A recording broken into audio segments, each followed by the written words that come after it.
What's up, guys? Welcome back to the channel. Today we have a really spectacularly beautiful quad on the bench. One of the most beautiful quads that I've had in all year. Aesthetically, the power system, the components that's chosen to put on board here, the frame, the antenna, the camera, everything on here is perfect. And if you're looking for a 3-inch, this is probably one of the most high performance 3-inch quads out there on the market. It's also rocking an F7 flight controller, but we'll go more into the specs and what went on with this quad after the flight test. Let's just go ahead and jump right into the flight test, and let me show you how extreme this quad can be on 6S. We'll also show you some 4S, and we'll also unfortunately show you the most hardcore crash I've had all year. Enjoy, guys. Alright guys, here we go. Let's do the flight test.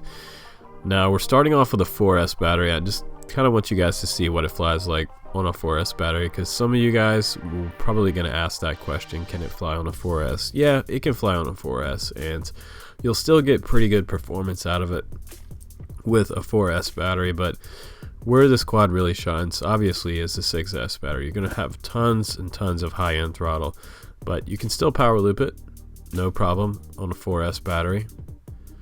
These motors can handle it.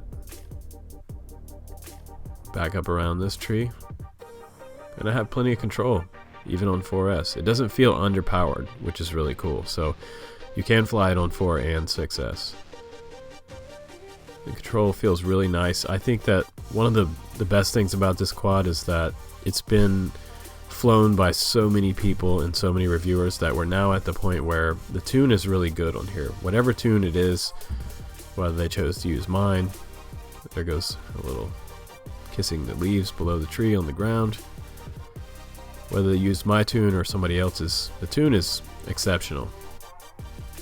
So I don't see a lot of vibes in the quad's camera at all, which is great. There is a little bit of flutter on the bottom of some of the big maneuvers, but also we got to check out this VTX. A lot of times I run down this road right here to show you how much breakup you can get, and it didn't even break up behind the building where that huge steel gate is right there. There's a little sort of build right there, and it's a fence for the pump house for the estuaries on that tree farm over there, and it always breaks up behind that. And now down this little drainage ditch, a little bit of a yaw snap. Not real snappy on 4S, but that's about what I expected. Where you're really going to see a huge increase in performance and well over 100 mile/hour speeds is when we start showing you some 6S. And here, maybe just one more loop around the trees. You can kind of get experimental with this quad because it is not as big. It's not as big as a 5-inch quad. It'll fit in smaller gaps, and it's just a little bit bigger than a micro brushless. Well, about twice the size of micro brushless, but it feels like you're flying a 5-inch, which is really cool. So for the beginner guys, all this power, you can start off with the 4S and then work your way up to the big power on the 6S battery. And now we're flying 6S, and you can see how it's kind of whipping through the trees a lot quicker now. If you were going to race this as a 3-inch, the 3-inch category in multi-GP, this would be tops on the race course. And it handles just about anything you can throw at it on 6S. But the neat thing was that the motors had a certain sound to them. If you buy this quad, when you fly it, listen for the motors on the high end of the throttle. They kind of have this high-pitched whining sound, and this winding sound is really unique to these motors. But it really gets across the field really fast on the 6S motor, so definitely above 100 miles an hour. And approaching 125 on the 6S 1050 battery. Just really smokes. And the stock props that come along with it, the Gym Fan, I believe there were 3052 props. Those are pretty good, not a lot of vibes in them. They are kind of a more flexy prop than I normally fly, but power loops all day with this. And this is the stock setup. I'm not using my favorite props on this or anything, just using what came in the box. But it feels really good. I feel like the more I flew this quad, the more comfortable with the power I became, and the more chances I wanted to take with the quad. And that's usually, for me, a sign of a good quad, that I get really comfortable with the quad. I'm trying not to bust out my van windows there. Back under this tree for one more power loop here.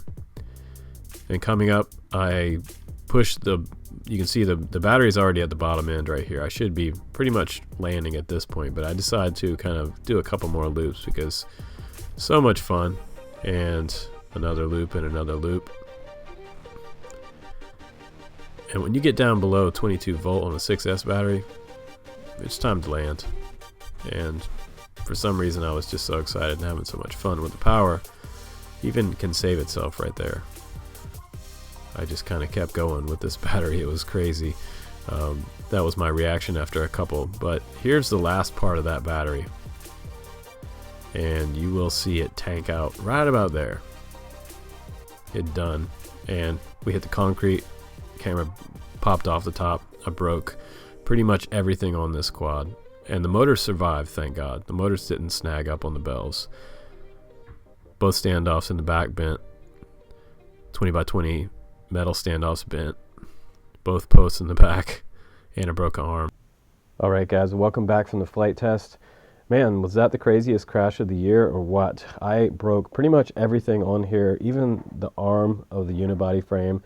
It is a fairly high quality carbon fiber, and it is 4 millimeters on the bottom plate. You can also get a brand new carbon frame on this for, I think it's like $19. So it's not the end of the world. I'm going to get another frame for this because this quad is just really too nice looking to let it sit and be broken. It's one of the nicest looking drones that they've done this year. I've flown now 3 versions of the 369. The first one was a bat out of hell. The second one over from Eachine, it was kind of a combo collaboration between Eachine and Diatone. It came out very good, had no problems with it. My only problem for this flight test was that I bottomed out my battery doing power loops. I got a little too power loop hungry there at the last second of this battery, and when you do that, high throttle can really kill a battery, and you have to keep your eye on that voltage. If it drops down past 21 volts, you're really risking your 6S battery, so be careful there. The 6S 1050 for me was the best for this particular motor combo, and the power system on this one has been upgraded compared to the original one. The 1408 5000 series originally came with the copper coils inside, and they also have, I believe they're working on a higher frequency with the new limited edition motors. You can see those copper coils in there. Nice notchy magnets on both the original Mamba series motors. 1408s have plenty of punch, but these run really a lot different than the original 1408s. They run super high pitch. There's a high frequency whine that you can hear when you hit the high throttle with these. They also have that silver limited edition coils in there. If I zoom in really close, you can see that. On the bottom, they have that open motor bottom design, and they have the beautiful Diatone hardware on the bottom as well, which I love their hardware. I keep collecting this hardware because I actually end up using it on other quads when they send me terrible hardware. And what's really cool about Diatone stuff is that not only is the hardware, and when you put your driver in it, they're not soft, they don't strip. They also come with Loctite on all of their hardware, which is nice. So they're pre-Loctited for you guys. You don't even have to Loctite most of this hardware. And most of it's fairly well recessed in the frame.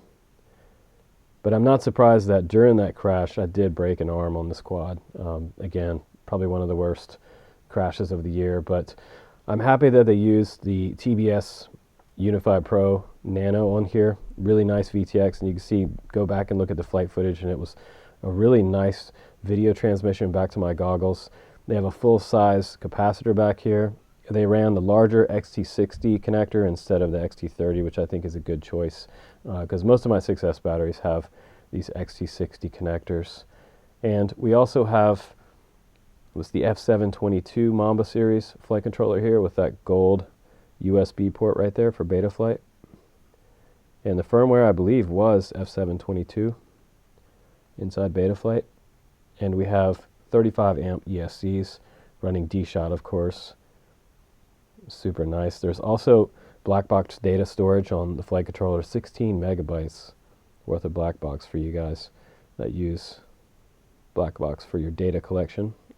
Now, what's also interesting in here is that the stack got bent to the side, but I was able to kind of push it back into place without compromising any of these boards.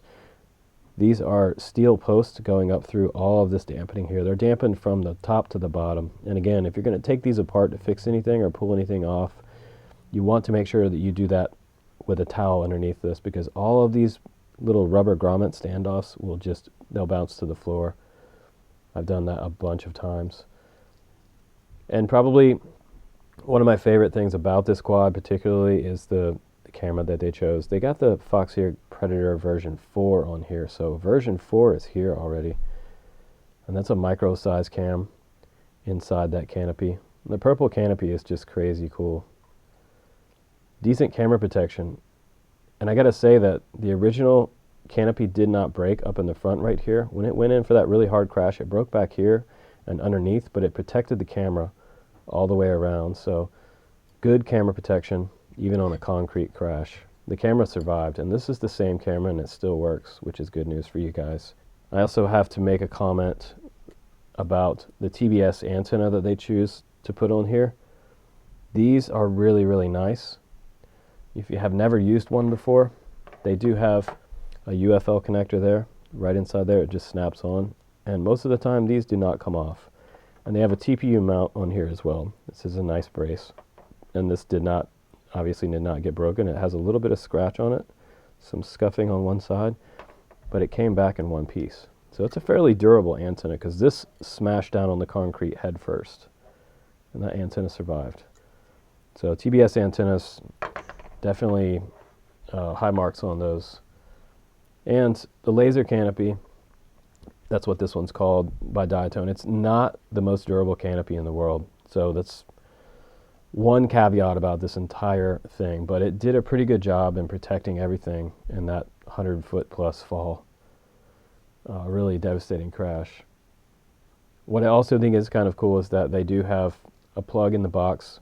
It goes onto your receiver wire, plugs right in. Everything is already soldered up on this rail right here, and it even is labeled correctly for your RXSR receivers, and you can bind those up in D16 mode. You just want to make sure that your receiver is in S-bus mode, because they are switchable between modes. And that's plugged right straight into the bottom, so I didn't have to do any soldering for my receiver, which is really great. I'm trying to see if I could see what the top of this canopy says. It does say standard edition. So this is the standard edition canopy.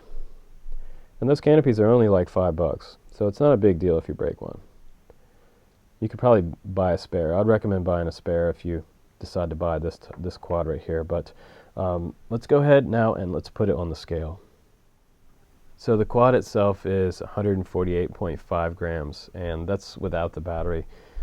If you really want to get it under 250 grams, you have to use the 6S for 450 milliamp battery. If you want to get it well under 250, you can use a 4S battery on here. You could even fly 4S. It's not going to give you the same punch as the 6S. And the 6S batteries are going to get you a little longer flight time. And I have to say that my battery of choice for this quad was the 6S 1050 battery. It's just a little bit bigger than my 850s, but it gives me just a little longer flight time than the 850. You can also get 850s from G&B if you like a little bit smaller battery. But let's go ahead and wrap it up, guys, so I don't keep you here for too long talking about this quad, because honestly I could talk about this quad for an hour straight. It has all the best bells and whistles on here with the new versions of the motors with the silver winding in them, kind of a special limited edition. The F7 flight controller flies really beautiful. The quad itself aesthetically is 5 out of 5. Performance is 5 out of 5, and I think the overall rating for this one has to be like a 4.9. Only taking off 1 point because, well, the concrete did a pretty good number on the frame, but then again, it's not really the frame's fault. It's kind of my fault for running down the battery so hard on those power loops, but I was just really enjoying the overall power of this quad, and that's what's great about it, is that the more I flew it, the more I realized that I really like flying this quad, and it's a lot of fun to fly it because it just flies on rails. It has tons of power, and I wish that I had a battery that would last 10 minutes on this quad, because it is really, really fun. and super fast. So if you're looking for a super fast, really nice looking quad, this is an easy choice for 2019, in late 2019. Coming up again in early part of 2020, I think this quad will still be selling. So pick up your GTR 369. Limited edition, special edition version. I'll put the link down below, and it's straight to the Diatone US website. I don't get any kickbacks from it. I just did the review for you guys because I thought it was a super awesome quad. But anyway, guys, take care, and hope you're doing good out there and getting lots of flying in. I'm Justin Davis. I'll see you on the next one. Bye-bye.